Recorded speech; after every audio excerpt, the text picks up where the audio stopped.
4 weeks on the road, and we thought it would be a great opportunity to cover off on a few things we have learnt along the way. I've come up with 8 things I wanted to share in no particular order, but I thought it'd be really worth just pointing them out. And we'll start with number 1, bringing kids on a trip. That's terrible. Well, no, it's fair, because everyone thinks it's going to be glamorous and the world's going to go smoothly and everything's perfect, and it's not. So we got 3, as you've seen probably in our videos, and we've had great moments, and most of the time it's absolutely awesome. Everything's peachy, but it's not always the case. Obviously when you see videos you only see the good sides of things, but that doesn't always work out that way. Don't get me wrong, love our kids are awesome, and we're doing this for them, and it's 100% worth it. But For and with, but it doesn't always go the way you want it to. There's bickering, there's fighting, nothing's perfect, nothing's smooth. You've got to think about lots of other little people in this whole scenario other than just yourselves. So it's something worth considering, obviously worth talking about. In my opinion, I mean, we wouldn't want to do it without the kids at this age. I think it's a really great age to do it with them. They're at a really good age as well. So, but it's worth noting that it's not all glamour. It's not all it's cracked up to be. There's some really tough times that you've got to get through. But I think in the first 4 weeks we've learned a lot of lessons. We've learned probably a little bit more patience, a little bit more understanding, and some days that goes completely out the window and you've got to start fresh again. So, but just being open and honest about it, I mean, if your kids are perfect all the time, well, you've done something great that we haven't been able to do. But at the end of the day, it's a big part of the travel, and obviously it can be a lot of fun, and it can also be quite frustrating at times as well. But certainly worth talking about, and it's something we've sort of learned along the way, and we're still learning. And it's the kids getting used to the lack of space. And I mean, at the end of 8 or 12 or 16 weeks, it might be different. So, but we'll try and work it out and see how it goes throughout this whole journey. Number 2, set up and pack down. Obviously a vital part of your travels. You do this all the time. But it can be some of the most hectic times, coming into a site, trying to find where to park, or trying to line your van up, or get in the right spot, get the right site, be there at the right time. And when we first started, there was a couple of places we didn't book a site, but it was a matter of just rocking up, and we got pretty lucky with a few spots, and we sort of just got into the right spot, but that was just all timing. So there's no guarantees, but the big thing with set up and pack down is the excitement never goes. It's always so freaking exciting every time you're rocking up somewhere else. It is. It is that the greatest never thing. changes. It just, something happens inside every time you get to a new place. It's super exciting. You love just parking up and bringing everything out again and starting fresh. It's like moving into a new home all over again. It's really cool. Pack down's probably a little bit more stressful because you've got a time that you want to work with to try and get out, generally to help your travels throughout the day, so you don't have too long a day.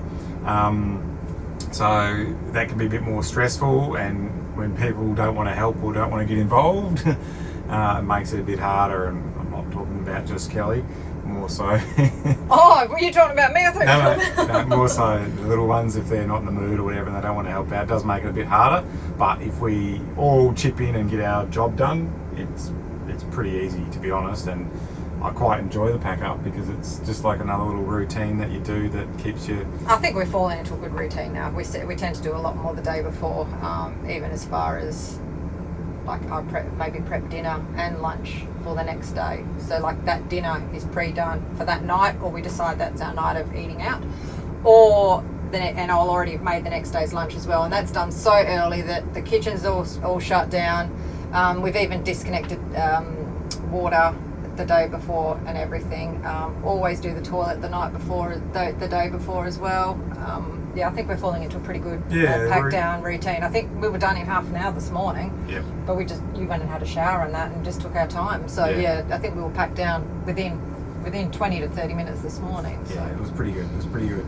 That sort of, I mean, if you have a list or something like that, that does help. You know, when we first started, we didn't have a list of some of the 3 key things like turning Oh, yes. the 240 volt We've off. literally got a piece of paper sat in our car, which sounds silly. The 3 main things we kept forgetting, and now every time we get in the car, we're still going, Yeah. that turn off. Just make sure we get those little bits done so you don't have to stop when you're travelling. It does make life a lot easier. Yeah, those little things help you pack down, but yeah, as we get on, it gets easier and easier, which is really good. That rolls into number 3, which is planning, I think. Yeah. Part of your planning. So perfect planning makes travel a lot easier, I guess. Knowing where you're going, what fuel stops along the way, do you need to prepare lunch, snacks, and we were talking about that just a second ago.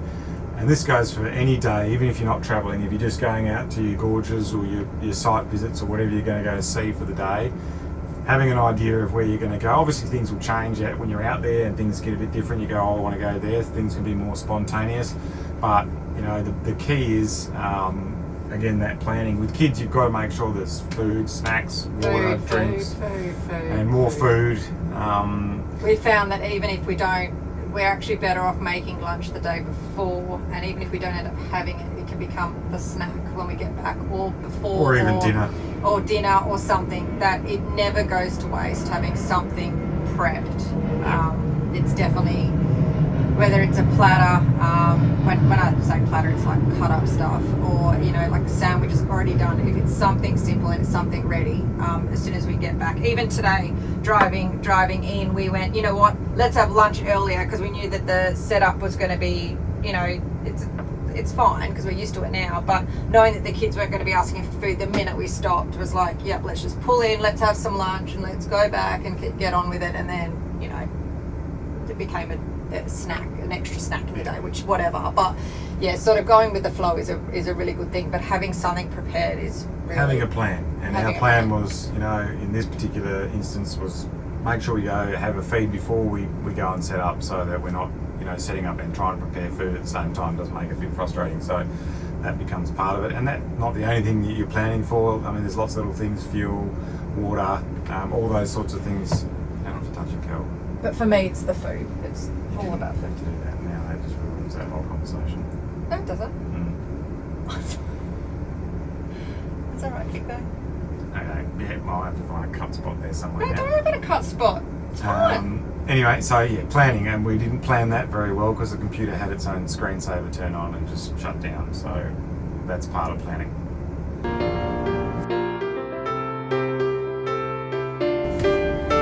Oh, this is yours. Right. All right. So number 4 is the car. You know, she's got her arms crossed. The car just decided to just go, this is your thing. Well, it's yours. It's not You just do all my of thing. that. I don't get out the and cars, fill it up. The car's for everybody, but we spent a fair amount of money believing we got the right setup, how we wanted it. Did we get it right? Probably not. Other things we're going to use that we probably don't need, or the things that we're going to not use that we, you know, so on and so forth. It all depends on the things you plan on doing, I guess, and the things we plan on doing, I think we tried to prepare for. For most of the part, in our case, I think it works, but you know, this will lead us into accessories, which I'll have a conversation about another time. But you know, did we get what we need, really? In the last 4 weeks, there's lots of things that we got on that car that we haven't really used, and hopefully don't And we ever wish use. we had raised it. That would be your biggest one. Yeah, though. my biggest thing that we've probably talked about doing a lot of all-wheel drive tracks, as you've seen, is probably should have raised the car. That would be more important than probably a bull bar even, or a long-range tank. Now, we aren't doing hardcore long tracks, and with perfect planning, fuel stops are plenty, so it's not really an issue. And you could have got away with a normal sized tank, and I spent a lot of money putting a long range tank on, which may not have been necessary. We haven't had to use it yet in the first 4 weeks, but that may change. We don't know. But it's difficult to understand whether you really need some of those things or not. But I think, yeah, we could have done without, and probably could have spent some money better somewhere else. Definitely would have raised the car. Bull bar, I mean, you don't know that until you use it. Although Skippy jumped around We at did one have point. a Skippy running front, and it was quite And then Skippy went back right, thank hairy goodness. moment. And anyway, those Roo alerts don't work whatsoever. I'll give you a tip. Just chuck them straight in the bin. But yeah, I mean, honestly, you know, we're not doing very hardcore off-roading. We're not doing huge long-distance travelling. So maybe those two items could be a bit of a waste in regards to the bull bar and the long-distance tank.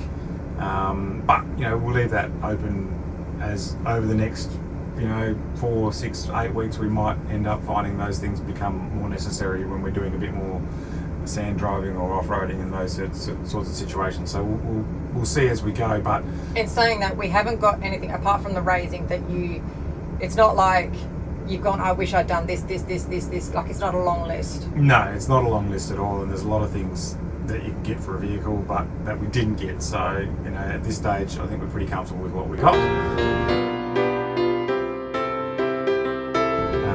So moving on from the car, I want to go to the caravan. You know, the key with the caravan was to try and find a caravan that suits the car really well, and vice versa. You don't want to have a van that's too heavy.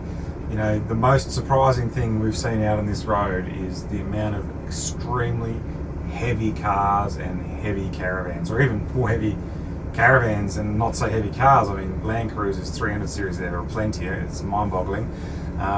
But you know, they're towing these caravans that are just enormous, and they're beyond the limits of the vehicle, and if not over the limit most of the time. And your gross combined mass versus your, you know, what your vehicle weighs to what your caravan weighs, the safety ratios and all that sort of stuff is, if you ask me, I reckon there's a lot of big vans out there. Half a lot of them of are illegal. big setups. Do they need all that space? Well, I don't know how long they're travelling for, but and it's personal preference at the end of the day. But these things are enormous, and they drive in and they're cranking, like you can hear them screeching, and it's like.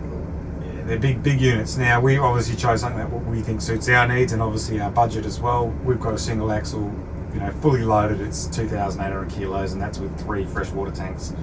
Full. We've got off-grid solar, lithium, and all the solutions we need for our circumstances, what we've planned. You know, going through some of that off-grid stuff, we've been pretty good so far. We'll talk about that in another video, I think, what the caravan can do. But in regards to, you know, power and stuff like that and water, we've been fine all the way through. Okay. We haven't really had to worry. Maybe 3 or 4 nights most of the time is when we're off grid, and then we'll go somewhere else and you can recharge if it gets to a point. But I think the scariest, or not the scariest, the hairiest it got to was in the old Crestro, where we were We're at shade. We were at and I decided to run the coffee machine. Anyway, moving on. It's only because I did the ice machine and the coffee machine that day, and it just drained it, so I shouldn't have done that. So El Crestro was our biggest thing. We got down to about 33%, and that was. But we didn't get much shade. We didn't get much sun. We had no shade at all that whole trip. So it was really about an hour a day where there was getting some light on the solar panels. Big tip though, make sure you keep your solar panels clean. If you do a lot of dirt roads and dust roads, they get filthy real quick, and you basically lose half of your power. So make sure you keep your solar panels clean. But yeah, back to the caravan. Again, lightweight caravan.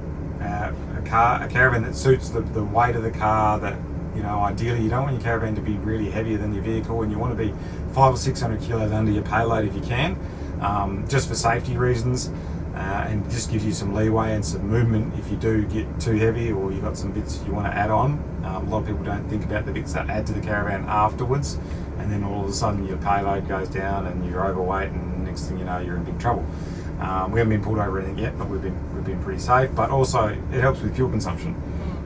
Lightweight caravans is going to be a lot lighter to tow around. I mean, the biggest expense of travelling is fuel, and fuel consumption for us has been reasonably good. And I think it's got to do with the van. So, you know, it's made it quite easy for us.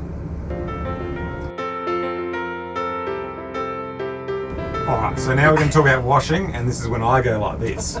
Nothing to do with me about the car, but I just want to start on it. So, washing machine in a caravan for me was a big no-no for many years. Why on earth would you need a washing machine? You get a 3 kilo washing machine, you can wash some socks and some jocks and some maybe a t-shirt or 2 here and there, and you use all your water off grid.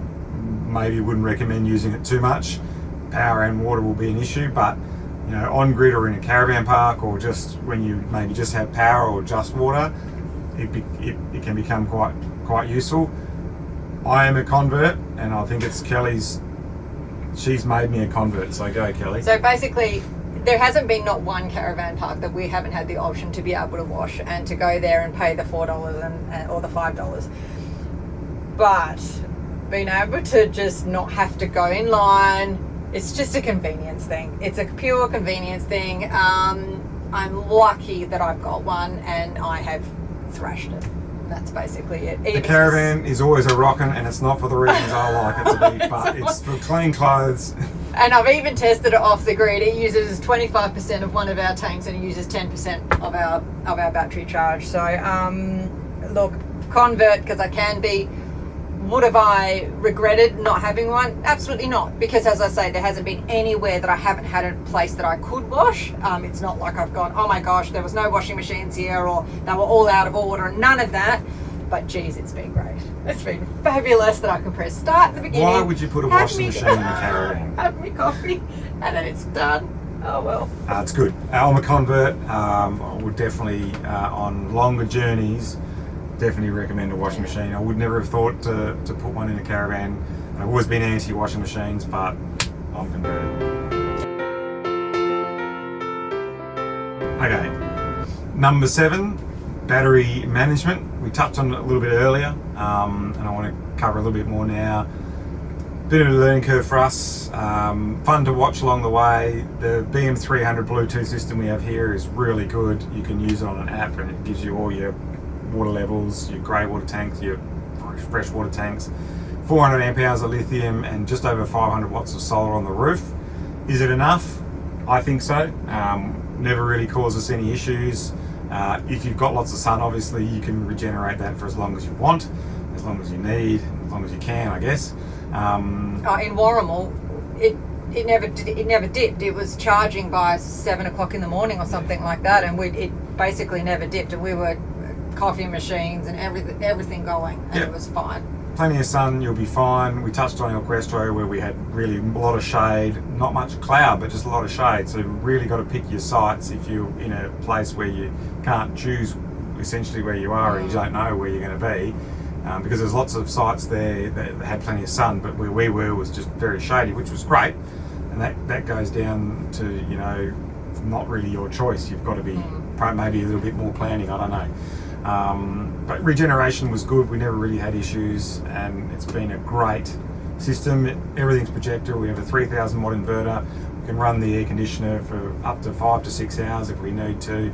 But again, it'll dip your power out, and if you don't have enough sun the next day, then you might find yourself in trouble the next night. So you've got to be careful with it. You've got to think about it. Again, it does come down to planning. We do have an ice machine, which we love to use because we like to have our drinks icy, and the kids love to have their drinks cold. Water. So the ice machine is pretty important for us. It's definitely one of those things we prefer to use. Also keeping in mind the fridge is a compressor fridge as well, so it's 12 volt and 240, so there's no gas. And that might come down to another conversation about gas later on. We haven't used a lot, which is obviously because we don't have the 3-way fridge. But all in all, very impressed with the system, performing, doing what it needs to do, and we'll continue to monitor it, update you if we get to low points or we figure things will run differently. But so far after 4 weeks, it's been really good, and we've done a lot of free camping in this first 4 weeks. The next part of the trip, probably not as much as we've done in this first 4 weeks, that's for sure. So yeah, really good system. Yeah, it's excellent. Like, I mean, I even know that when I put the NutriBullet on, how much percent it goes down and things like that. You get to learn it. It's been a bit of fun, actually, to be honest. Yeah, it's been a bit of fun. All right. So last one is, of our 8 for this time, is maintenance. A lot of people don't think about maintenance on the road. We've only been on the road 4 weeks, and maintenance is always in the back of my mind. Obviously, in my business, it's quite an important thing to understand. But yeah, it's very important to cover off, because people think you can just get in your van, go around Australia, and happy days, you're all good to go. If it's not the case, you do have to keep things maintained as you go. Obviously there's going to be a lot of wear and tear, that's not really maintenance, but it's more of a case of, you know, you've done some corrugations for a long period of time. Afterwards, get under your van and have a look, check it out, make sure that there's no splits, there's no rocks, there's no damage, there's no whatever there is. You know, we've been lucky enough to have no damage in our travels so far, but I always like to get under the van, as dirty as it can be on a red dirt site. Sometimes it's certainly worth getting under there, just tightening a few things here or there, just making sure all your joiners and your connectors are all good to go. The other thing you want to make sure you're maintaining is your wheels, your wheel lugs essentially, your wheel nuts. You want to check those quite regularly. A good mate of mine, shout out to you, Watto, he made a very good point with the little handlebar that you get, or the little nut tightener that you get with your product or your caravan or your car. Traditionally, they're designed to actually, you know, you normally use a torque wrench if you're in the business, but you can actually use that little wrench, and it's supposed to be able to be used by a female, and her body weight should be enough to pull that down, which will be the right torque for that product. So there's a bit of a hint for you. Female or male? Male, you mean? Female. Oh, It's it's a supposed female? to be used for a female, I didn't so listen in properly. case they have to do the wheel lugs, which is Kelly's job tomorrow. What's a luck? Yeah, they're a good start. But maintenance is important, so just do your checks, you know, tightening things, screwing things, bring a screwdriver, bring a toolkit, make sure you've got stuff on board to do repairs on the way if you need to, because if you don't, you're going to find yourself in a lot of trouble if something does go wrong. Preventative checks, check your electrical connections, check your wiring to your car, all those little bits and pieces. So over the last 4 weeks, I've been obviously in charge of maintenance, and you know, a few little loose cupboards here or there, but they're very simple to just readjust and put back in place. So at the end of the day, you know, we did a video, and I haven't shown it yet, but I might show it in here after we've done a good amount of corrugations and water crossings and all sorts of stuff. When we got into El Cuestro, I did a little video of Kelly opening up the van, and nothing had rattled loose, or no covers, or nothing was anywhere. So that was really that was positive. amazing. Whereas the trip before, we did have one lower cupboard that just flicked itself open. Yeah. So, you know, as you go, you don't know. It could be a rough road. It could be not a rough road. It could be any little thing that sets it off. It could be just sitting there waiting to turn. So definitely check it. These preventative checks can save you a lot of money in the long term, and will enhance your experience overall, because along the way you're also doing and learning things, but you're also keeping things in order. But it's also worth noting, not just your caravan, obviously your car maintenance as well. I mean, we've had to book a service for our car further into the trip to make sure that's maintained along the way as well. And I'm sure when we head into Brisbane, we'll be getting the van serviced after a period of time as well. So make sure you get those things done. That's very important. And over the last 4 weeks, we've done our fair bit of maintenance to make sure we're happy with the way the journey's gone. So far, so good. So touch wood that we keep it that way. Are we touching wood? You don't have to if you don't want to. But get underneath, get under the van, get under your bonnet, check your air filter, especially if you're doing lots of dusty tracks as well. These little things will be a lifesaver long term, and will make life a lot easier for you when you do need to repair something, because you know what you're doing. Okay, we've gone through 8 things here, and overall, the last 4 weeks have been fantastic. A lot of fun. We've seen some amazing places. We've been to some amazing places already. We're only really very early into the trip. We're not on the road for 12 months like a lot of people out there are. No, I wish we were. We can only manage what we've got, and don't ever be afraid to manage what you've got. If it's 2 weeks, 10 weeks, 12 weeks, 4 months, 10 years, whatever it is, get out there and do it. Yeah. First 4 weeks has been a blast. We've gone from Perth, heading towards Darwin, and the things we've seen along the way have just been spectacular. I mean, I've driven all of it, which has been, I love driving, so to me it's just a pleasure. But the greatest thing about driving is you get to see everything. You don't stop, you don't look down, you're not away with the fairies. You're not having a snooze. You're not reading a book. You're not doing anything. You're just watching the world go by, and that is what I love. And that's why I refuse to let Kelly drive. Apart from the fact that she's a great driver, and she's very confident, and I believe that she can do the job. But I know when Skippy was there. no, I Skippy didn't like Skippy. could have been a bit of an issue, and we might have used that bull bar, but we got away with it that time. But overall, really, really enjoyable. Get out there and do it. Figure out a way to do it. If you haven't done it, just make it happen. So many people have been telling me for years, you've got to go and do it. You've got to do it while you can.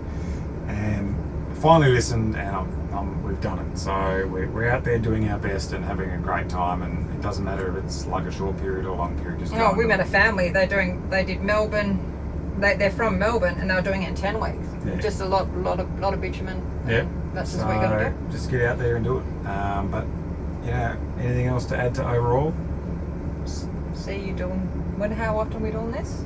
We'll see you in another 4 weeks, maybe. We'll do these every 4 weeks, I reckon. Okay, see you in 4 weeks. Yeah. But I think. So that's February. We'll be in Queensland sometime. All right. All right. Catch you later. Cheerio. Oh, Cheerio. cheerio. Cheerio. Cheerio.